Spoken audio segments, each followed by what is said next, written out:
Hello student, स्वागत है आपका आईसीटी वर्चुअल क्लासेस में। मैं हूं कविता, आपकी साइंस टीचर। उम्मीद करती हूं आप सभी अच्छे होंगे और स्वस्थ होंगे। तो क्लास हम कंटिन्यू करेंगे अपने चैप्टर के क्वेश्चन आंसर्स। चैप्टर चल रहा था गेटिंग टू नो प्लांट्स। अभी तक कुछ क्वेश्चंस हम सॉल्व कर चुके हैं, कुछ और क्वेश्चंस हम आज यहाँ पे सॉल्व करने वाले हैं। तो आइए चलते हैं स्मार्ट बोर्ड की तरफ और अपने क्वेश्चन सॉल्व करते हैं। चलिए, सो सबसे पहले हम यहाँ पे बात करेंगे जो आपका रिवीजन पोर्शन है। आपने कौन कौन से क्वेश्चन यहाँ पे सॉल्व किए हैं गेटिंग टू नो प्लांट्स यानी कि पौधों के विषय में जाना। इसमें हमने सबसे पहले चैप्टर को समझा, चैप्टर को पढ़ा और हमने प्लांट्स के बारे में बहुत सारी चीज़ें समझी हैं। जैसे हमने जाना प्लांट्स अलग अलग टाइप्स के होते हैं, यानी कि जो पौधे होते हैं वो अलग अलग प्रकार के होते हैं और उसके जो बेस है अलग अलग बेसिस पे होते हैं। जैसे कि हमने कहा प्लांट हाइट के बेसिस पे, यानी कि प्लांट की लंबाई कितनी है, या फिर हमने बोला यहाँ पे प्लांट की जो तना है वो किस प्रकार का है, या प्लांट में फूल आते हैं या नहीं आते हैं। तो इस प्रकार से हमने अलग अलग प्रकार के प्लांट्स के बारे में बात की। इसी के साथ हमने पार्ट्स ऑफ प्लांट्स यानी कि पौधों के भाग यहाँ पर जाने। और पौधों के भागों के बारे में जब आपने जाना तो आपने अलग अलग भाग पढ़े, जैसे रूट पढ़ा, आपने स्टेम पढ़ा, लीफ पढ़ा, फ्लावर यहाँ पर आपने पढ़ा है। ठीक है, तो आपने अलग अलग पार्ट्स यहाँ पे पढ़े हैं। अब सारे टॉपिक पढ़ने के बाद आपके पास कुछ क्वेश्चंस आते हैं। तो हमने कहा कि आपने जो पार्ट्स पढ़े हैं उसमें फ्लावर इम्पॉर्टेंट था, इसीलिए आपको फ्लावर जो है वो अच्छे से समझना है और रिवाइज करना है। अगर हम यहाँ पे बात करें अभी तक हमने कौन कौन से क्वेश्चन पढ़ लिए हैं, तो सबसे पहला जो क्वेश्चन हमने पढ़ा था उसमें हमें पूछा गया था कि आपको श्रब का एक एग्जाम्पल बताना है। जैसे कि हमने कहा कि प्लांट हाइट के बेसिस पे हमारे पास 3 प्रकार के जो प्लांट्स हैं वो आते हैं। हर्ब्स आते हैं जिन्हें हम जड़ी बूटी कहते हैं, श्रब आते हैं जिन्हें हम झाड़ियाँ कहते हैं और ट्री आते हैं जिन्हें हम पेड़ कहते हैं। हमने कहा हमें क्या करना है, श्रब का एग्जाम्पल इनमें से क्या करना है, चूज करना है। मल्टीपल चॉइस क्वेश्चन आपके एमसीक्यूज आपके चल रहे थे। ठीक है, अब हमारे पास 4 ऑप्शन है जिसमें स्पिनिच यानी कि पालक है, मैंगो ट्री यानी कि आम का पेड़ है, टोमेटो प्लांट यानी कि टमाटर का पौधा है, लेमन यानी कि नींबू है। आपको यहाँ पे चूज करना है कि कौन सा आपका सही आंसर होगा। तो उससे पहले क्वेश्चन सॉल्व करने से पहले हमने क्या किया है, हमने हर्ब्स, श्रब और ट्री तीनों की हमने क्या की है यहाँ पे, तीनों में डिफ्रेंशिएट किया है, तीनों में डिफरेंस को देखा है। और हमने कहा ये तीनों अलग अलग हैं एक दूसरे से। जैसे कि हमने तीनों में जब देखी कि तने की लंबाई कैसे होती है, तो हर्ब्स में हमने कहा तने की लंबाई जो है, तना जो है वो बहुत क्या होता है, छोटा होता है। तो अगर हम तने की लंबाई पे जाए तो हमने कहा तना जो है वो बहुत छोटा होता है, किसमें, हर्ब्स में यानी कि जड़ी बूटी में। ठीक है, अगर हम यहाँ पे श्रब की बात करें, अगर हम यहाँ पे श्रब की बात करें, नहीं झाड़ियों की बात करें और उसमें तने की लंबाई देखें तो तने कैसे होते हैं, छोटे होते हैं। अब डिफरेंस है, बहुत छोटा होना, आपने कहा बहुत छोटा होना और छोटा होना, दोनों में डिफरेंस है।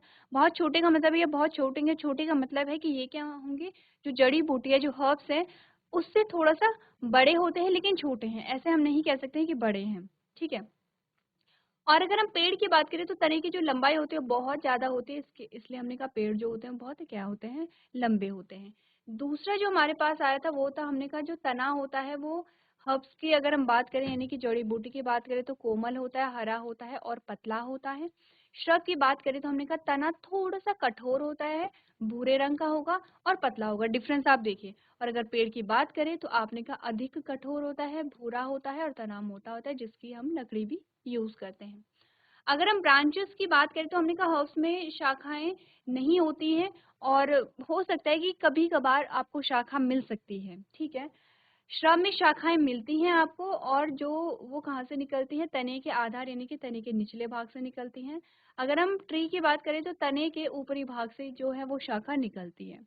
तीनों का जब हमने डिफरेंशिएट किया तो हमने पाया स्पिनिच जो है वो हर्ब्स यानी कि जड़ी बूटी की कैटेगरी में आएगा, मैंगो ट्री जो है वो पेड़ की कैटेगरी में आएगा, टोमेटो प्लांट जो है आपका वो भी आपने का हर्ब्स यानी कि जड़ी बूटी की कैटेगरी में आता है, लेमन जो है वो आपकी क्या आएगा, श्रब की कैटेगरी में आएगा, यानी कि जो झाड़ियाँ होती हैं।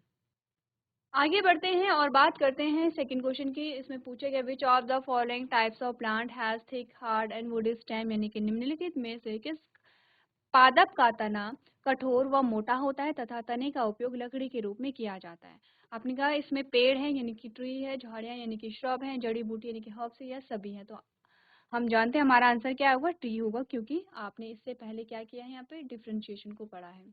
क्वेश्चन नंबर 3 पे आए तो इसमें पूछा गया है which is not a part of a leaf. आपने कहा निम्नलिखित में से पत्ती का भाग नहीं है, तो वो हमें बताना है कि कौन सा पत्ती का भाग नहीं है। हमारे पास ऑप्शन आता है पेटियोल है, लैमिना है, वेन है और नोड्स हैं। तो हमने पत्ती का यहाँ पे क्या देखा है, डायग्राम देखा है। ये जो है ये पत्ती का डायग्राम आपके पास आता है और इसमें हमने बोला कि पत्ती के भागों के बारे में बात करें तो पेटियोल भी हमने देखा है, लैमिना भी हमने देखा है, वेन भी हमने देखा है। और अगर हम नोड की बात करें तो नोड पत्ती में ना होकर के नोड कहाँ आपको मिल रहा है, ये वाला जो रीजन है इस रीजन में मिल रहा है। तो ये पत्ती का भाग नहीं है, ये किसका भाग है, ये तने का भाग है। तो हमने कहा नोड जो होता है वो पत्ती का भाग नहीं होगा बल्कि किसका भाग होगा, तने का भाग होगा। तो ऑप्शन आपका कौन सा सही आया है, ऑप्शन नंबर डी आपका करेक्ट आया है। ठीक है, आगे बढ़ते हैं और आगे बात करते हैं नेक्स्ट क्वेश्चन के बारे में जिसमें कहा गया parallel venation is not found in. जो समांतर सिरा विन्यास है वो किसमें नहीं पाया जाता है। सबसे पहले तो ये समझना जरूरी है कि समांतर सिरा विन्यास कौन सा है। ये जो आपके पास डायग्राम आया है, ये जो पत्ती आई है, इनमें जो विन्यास आपको दिख रहा है ये है समांतर सिरा विन्यास। ठीक है, इसके अलावा इस प्रकार का वेनेशन अगर आपको दिखता है तो ये आपका होता है रेटिकुलेट वेनेशन। अब हमें एग्जाम्पल है शुगर केन यानी कि गन्ना, पीपल है, मेज यानी कि मक्की है और व्हीट यानी कि गेहूं है। आपको बताना है किस में समांतर सिरा विन्यास नहीं पाया जाता है। इसका मतलब उसमें रेटिकुलेट वेनेशन पाया जाएगा। तो ऑप्शन नंबर ए पर अगर हम आए गन्ना, तो आपने गन्ने के पौधे देखे हैं, गन्ने की पत्तियां देखी, इस प्रकार की होती हैं। अगर हम मक्की की पत्तियां देखेंगे तो वो भी कुछ इस प्रकार की होंगी और अगर गेहूं की देखेंगे तो वो भी इस प्रकार की होगी। अब ऐसा नहीं कि तीनों की पत्तियां एक जैसी होती हैं, तीनों में वेनेशन की बात कर रहे हैं, शिरा विन्यास की बात करें कि शिरा विन्यास जो शिराएं हैं वो इसी प्रकार से होंगी।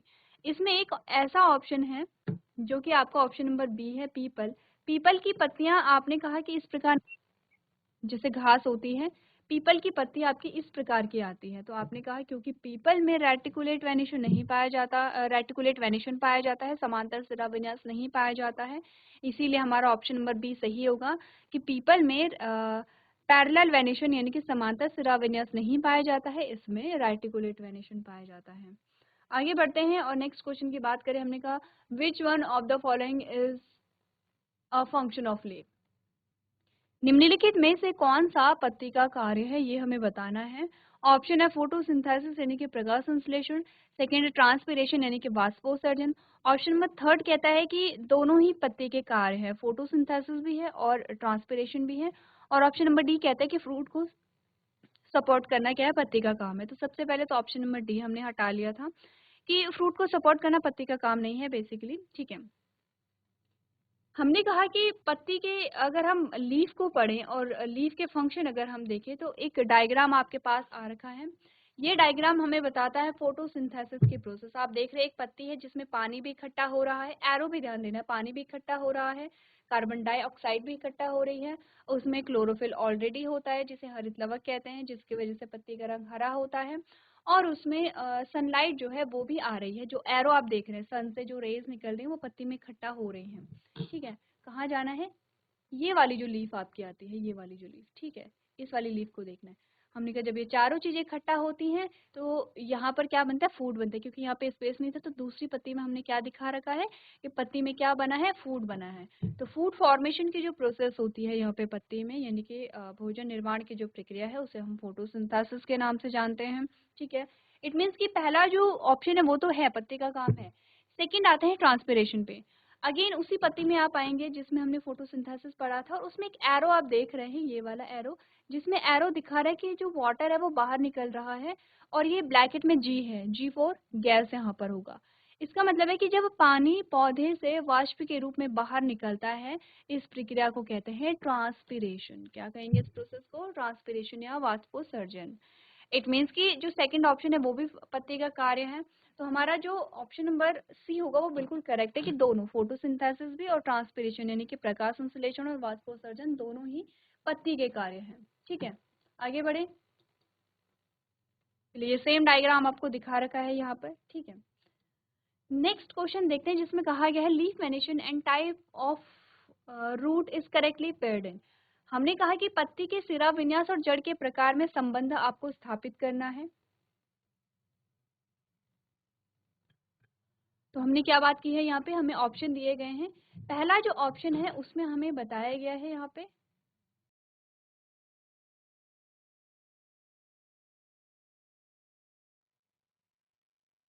पहला जो ऑप्शन है उसमें कहा गया है समांतर सिरा विन्यास में जिस जिस पौधे की पत्ती में समांतर सिरा विन्यास होता है उसकी जड़ें रेशेदार होती हैं। ऑप्शन नंबर 2 कह रहे हैं parallel venation and tap root, यानी कि समांतर सिरा विन्यास वाली पत्ती के साथ, यानी कि जिस पौधे में समांतर सिरा विन्यास वाली पत्तियां होती हैं उसमें क्या होती हैं, टैप रूट यानी मूसला जड़ें होती हैं। ऑप्शन नंबर 3 कह रहा है no relation exist in leaf venation and type of root, यानी कि पत्ती के सिरा विन्यास व जड़ के प्रकार में किसी प्रकार का कोई संबंध नहीं है। ऑप्शन नंबर डी कहता है यहाँ पे reticular venation and fibrous root, यानी कि जालिकावत सिरा विन्यास के साथ रेशेदार जड़ें आते हैं। तो क्योंकि हमने डायग्राम देखा है, हमने कहा ऑप्शन नंबर ए हमारा क्या होगा यहाँ पे करेक्ट आंसर होगा, जैसे कि आप इस इमेज में देख सकते हैं। तो हमने इमेजेस देखी थी और इमेजेस में हमने ये पाया था कि ऑप्शन नंबर ए जो है वो बिल्कुल सही ऑप्शन है। ऑप्शन नंबर बी पे जाए, अगर हम image number B option number B पे जाएंगे तो ये गलत ऑप्शन है, क्योंकि टैप रूट के साथ क्या आती है, हमने कहा रेटिकुलेट वेनेशन आता है। ऑप्शन नंबर डी जो है, जो थर्ड इमेज आपकी आती है यहाँ पे, ये भी गलत बता रही है, क्योंकि रेशेदार जड़ें अगर हैं तो आपने कहा वेनेशन पैरेलल होगा ना कि रेटिकुलेट होगा। तो ऑप्शन नंबर ए हमारा क्या होगा, बिल्कुल सही ऑप्शन आता है। आगे बढ़ते हैं। आगे हमें बता रखा है male reproductive part of flower is, फूल का नर भाग क्या है। आपके पास ऑप्शन है बाह्य दल है, पुंकेसर है या स्त्री केसर है, यानी कि सैपल है, पैटल है, स्टेमन है या पिस्टिल है। ये क्वेश्चन आपको होमवर्क के लिए दिया गया था और मैं मान के चल रही हूँ आपने होमवर्क किया होगा।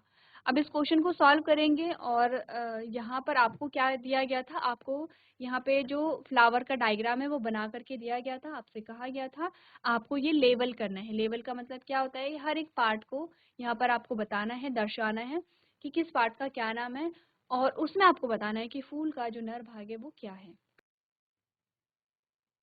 चलिए, अब अगर आपने यहाँ पे लेवलिंग की होगी तो आपको इतना समझ आया होगा, आपको इतना समझ आया होगा कि सबसे पहले जो हम इस पार्ट के बारे में बात करते हैं इसका नाम है सेपल यानी कि बाह्यदल। ठीक है, ध्यान दीजिए। सेकंड पार्ट जो हमारे पास आता है उसको हम कहते हैं यहाँ पे पेटल। ठीक है, जो आपके रेड कलर की है। थर्ड जो भाग है उसका नाम है यहाँ पे पुंकेसर। ध्यान से देखिए, आपको यहाँ पे एरो बना करके दिखाया जा रहा है और जो ये वाला भाग है इसका नाम है यहाँ पे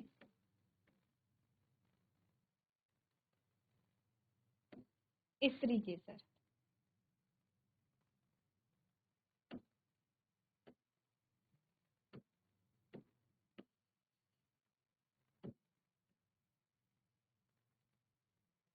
इसका नाम है स्त्री केसर। ठीक है, अब हमने कहा इनमें से नर भाग कौन सा होगा, हमने कहा पुंकेसर, यानी कि ऑप्शन नंबर सी जो है वो आपका यहाँ पर क्या होगा, करेक्ट आंसर होगा। स्टेमेन क्या है यहाँ पे, फ्लावर का नर भाग है।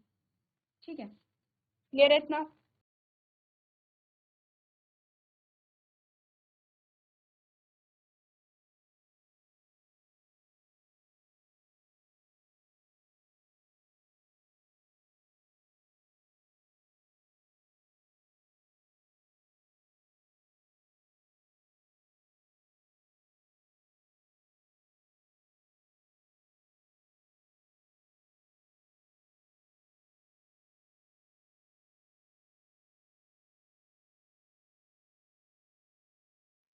चलिए, अपना जो आंसर है वो आप लोग यहाँ पे क्या कर लेंगे, नोट कर लेंगे।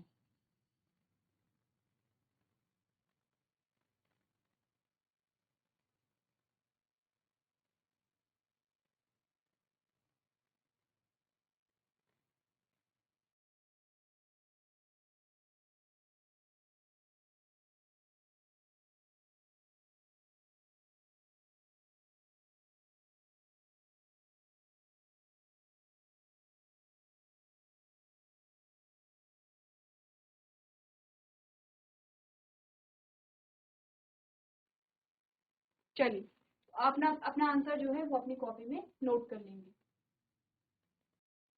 चलिए, सो क्लास आज हमने कुछ क्वेश्चन आंसर्स यहाँ पे डिस्कस किए हैं। मैं मान के चल रही हूँ आपको जो क्वेश्चंस हैं वो समझ में आ रहे होंगे। तो और कुछ क्वेश्चंस हम यहाँ पे नेक्स्ट लेक्चर में डिस्कस करेंगे। तो आज के सेशन में हम इतना ही करेंगे। अभी तक क्लास में बने रहने के लिए आपका धन्यवाद।